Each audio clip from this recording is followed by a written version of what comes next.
코로나로 가정에서 가족이 함께 보내는 시간이 많아지면서 세계적으로 가정폭력이 많아진다는 안타까운 뉴스가 들립니다. 우리 자녀들은 미디어와 게임 등을 통해서 자신도 모르는 사이에 폭력에 노출되면서 이것에 둔해지고 감각을 잃어버리는 세대가 되어가고 있습니다. 미국 듀크 대학의 연구팀은 이 10대 청소년 중 이런 폭력적인 상황에 많이 노출된 아이들일수록 정크푸드와 탄산음료를 마시는 비율이 높았으며 잠을 잘 이루지 못하고 스트레스를 받는 비율이 높다는 연구 결과를 발표했습니다. 성경적인 가치와 반대되는 이런 시대의 흐름 가운데 우리는 과연 어떻게 온유라는 열매를 맺을 수 있을까요? 구약에서 온유라는 단어는 자신을 하나님의 종과 같이 여기는 자, 스스로 겸손한 자세로 하나님을 섬기고 이웃을 섬기는 자를 뜻합니다. 그래서 우리가 흔히 오해하는 것처럼 유약하거나 여린 성격과는 거리가 먼 것이죠. 성경에서 온유한 자는 하나님의 특별한 보호하심을 받는 것으로 나타납니다. 곧 하나님이 땅의 모든 온유한 자를 구원하시려고 심판하러 일어나신 때로다. 하나님께서는 교만한 자들을 심판하시지만 온유하고 겸손한 자들은 하나님의 품으로 품어주십니다. 왜 그럴까요? 교만한 자의 특징은 이 자신의 자만과 오만함을 통해 모든 수단을 동원해서 유익과 행복을 쟁취하려는 자들이기 때문입니다. 결국 하나님이 자신의 삶에 필요하다는 것을 부인하죠. 그러나 온유한 사람들은 마음이 겸손하기 때문에, 마음이 곤고하기 때문에 하나님께 자신의 소망을 두며 도우심을 구하게 됩니다. 하나님께서는 온유한 자를 이처럼 사랑해 주십니다. 그래서 온유한 자는 하나님께 자신의 소망을 두므로 어떠한 억압과 고난에 대해서도 부정적이거나 폭력적인 방식을 취하지 않습니다. 복수심이나 분노에 사로잡혀 자신의 마음밥과 이 영혼을 망치지 않습니다. 오히려 요동하지 않고 일관성을 갖게 되는 것이죠. 예수님께서는 산상보훈을 통해 온유한 자에게 임할 복을 다음과 같이 말씀하십니다.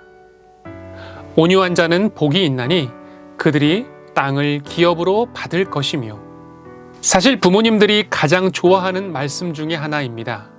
땅을 기업으로 받는다니 이것을 물질적인 측면으로 해석하기 때문입니다. 물론 하나님께서 땅을 기업으로 받는 것에 대한 의미는 가나안 땅을 분배받았던 것과 같은 이 물질적인 의미가 포함되어 있습니다.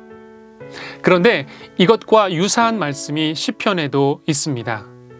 그러나 온유한 자들은 땅을 차지하며 풍성한 화평으로 즐거워하리로다. 시편의 말씀은 우리가 땅을 기업으로 받는 목적이 따로 있다고 말씀합니다. 자신을 위한 기업이 아니라 풍성한 화평 때문에 즐거워하는 것이죠. 화평은 평화입니다. 즉 샬롬은 나 혼자 누릴 수 있는 것이 아니죠.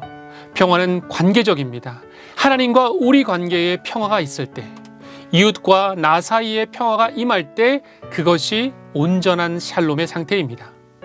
교만한 자는 이 자신만을 위한 삶을 살아가지만 이처럼 온유한 자는 이 자신의 삶이 하나님을 위해서 또 이웃을 살리기 위한 목적으로 나아가는 삶입니다. 우리는 자녀가 소위 잘 되는 것을 위해 기도할 때 전혀 죄책감이나 어려움을 가질 필요가 없습니다.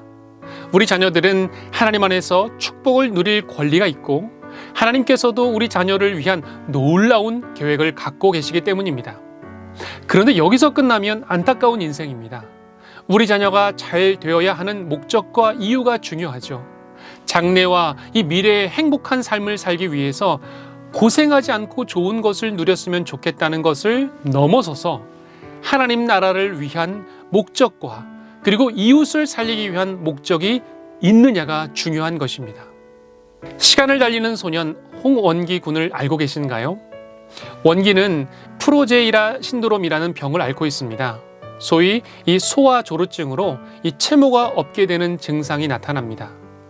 원기는 이 5살 때에 자신의 외모가 독특하다는 것을 깨닫게 되고 그때부터 주변의 시선에 많은 신경을 쓰게 되죠. 그런 원기가 이 미랄 둘의 학교에 2학년에 입학하게 됩니다. 그런데 그곳에서 만난 친구들은 원기를 반겨주고 환호를 보내게 됩니다. 어느 날 원기는 이 미국의 연구재단에서 원기를 위한 약을 제공한다는 연락을 받게 됩니다. 그때 이 원기의 주변의 친구들이 원기를 위한 편지를 쓰죠. 원기야, 우리가 여기서 응원할게. 하나님이 너에게 주신 특별한 무언가가 있을 거야. 힘내. 원기는 이 검사와 치료의 과정이 너무나 힘들고 어려웠지만 기도해주는 친구들을 생각하며 힘을 낼 수 있었다고 합니다. 원기가 다시 돌아왔을 때 친구들과 선생님들은 여전히 원기를 편견 없이 따뜻하게 대해주었고, 원기는 친구들로 하여금 배려와 사랑을 느끼게 됩니다. 원기는 고백합니다. 저를 사랑해주는 가족과 학교가 있어서 행복합니다. 우리는 원기와 그의 친구들을 보면서 진정한 온유가 무엇인지를 보게 됩니다. 이 세상의 법칙을 완전히 역전시키는 공동체이기 때문입니다. 평가와 편견을 뛰어넘어 상대방의 존재에 대해 감사하고 자신을 낮추는 모습. 나만 드러나는 것보다 함께 살아가는 것. 이것이 진정한 온유입니다.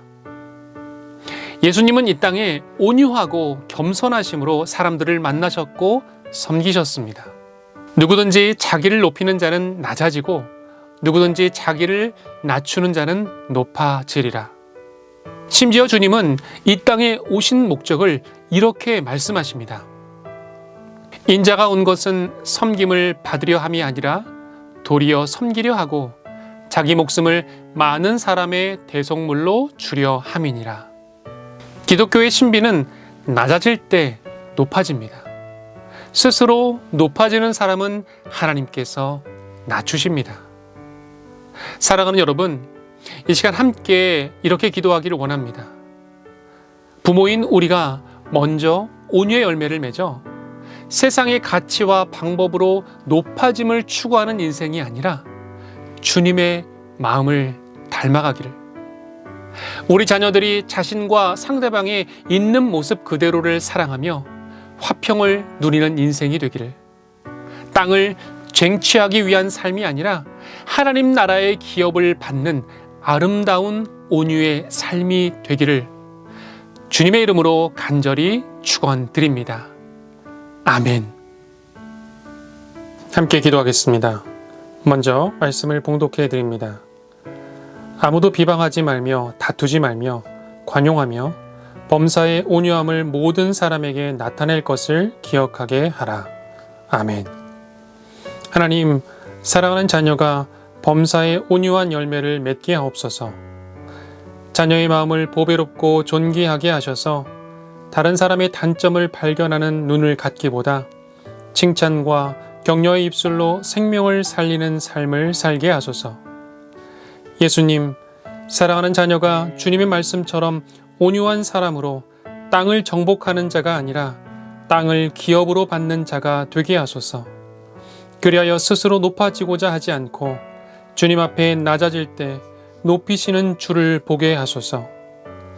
성령님, 자녀의 미래에 대한 불안과 염려가 부모인 저의 완고함과 교만함으로 이어질까 두렵습니다. 우리 가정에 하나님의 나라를 이루게 하시고 겸손히 주님께 나아가는 믿음의 가정 되게 하소서. 우리의 멍에를 대신 지시고 쉼을 주시는 온유하신 예수님의 이름으로 기도합니다. 아멘.